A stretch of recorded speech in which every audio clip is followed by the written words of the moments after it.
आध्यात्मिक पथ की कहानी सुनने वाले सभी श्रोतागणों को जय श्री राधे, जय श्री कृष्णा। आज की कहानी का टॉपिक है लक्ष्मी जी कहाँ रहती हैं। बहुत सुंदर स्टोरी है, आप लोग सभी सुनिएगा और कहानी सुनने के साथ साथ मेरे चैनल को सब्सक्राइब जरूर करिएगा और लाइक शेयर तो बनता है। एक बूढ़े सेठ थे, वे खानदानी रईस थे।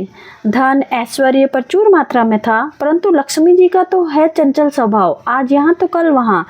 सेठ ने एक रात को स्वप्न में देखा कि एक स्त्री उनके घर के दरवाजे से निकलकर बाहर जा रही है। उन्होंने पूछा, हे देवी, आप कौन हैं? मेरे घर से आप कब आई और मेरा घर छोड़कर आप क्यों और कहाँ जा रही हैं? वह स्त्री बोली, मैं तुम्हारे घर की वैभव लक्ष्मी हूँ।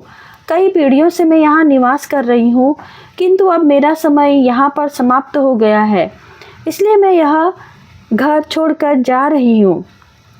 मैं तुम पर अत्यंत प्रसन्न हूँ, क्योंकि जितना समय मैं तुम्हारे पास रही सदुपयोग किया। संतों को घर पर आमंत्रित करके उनकी सेवा की, गरीबों को भोजन कराया, धर्मार्थ कुएं तालाब बनवाए, गौशाला व प्याऊ बनवाई। तुमने लोक कल्याण के लिए कई कार्य किए।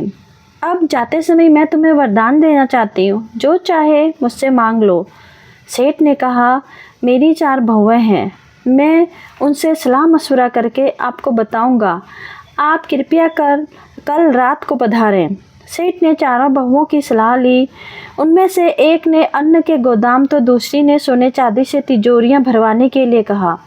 किंतु सबसे छोटी बहू धार्मिक कुटुंब से आई थी, बचपन से ही सत्संग में जाया करती थी। उसने कहा, पिताजी, लक्ष्मी जी को जाना है तो जाएगी ही, और जो भी वस्तुएं हैं हम उनसे मांगेंगे वे भी सदा नहीं टिकेंगी।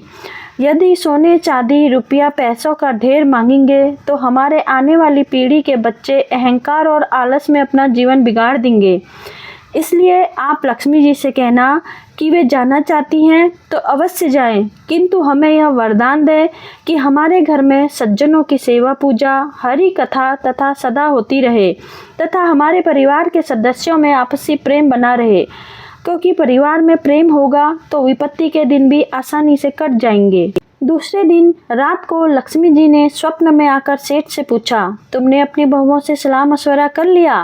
क्या चाहिए तुम्हें? सेठ ने कहा, हे माँ लक्ष्मी, आपको जाना है तो प्रसन्नता से जाइए, परंतु मुझे यह वरदान दीजिए कि मेरे घर में हरि कथा तथा संतों की सेवा होती रहे, तथा परिवार के सदस्यों में परस्पर प्रेम बना रहे। यह सुनकर लक्ष्मी जी चौंक गई और बोली, यह तुमने क्या मांग लिया है? जिस घर में हरि कथा और संतों की सेवा होती हो तथा परिवार के सदस्यों में परस्पर प्रीति रहे, वहाँ तो साक्षात नारायण का निवास होता है, और जहाँ नारायण रहते हैं वहाँ मैं तो उनके चरण पलोटती दबाती हूँ, और मैं चाहकर भी उस घर को छोड़कर नहीं जा सकती हूँ। यह वरदान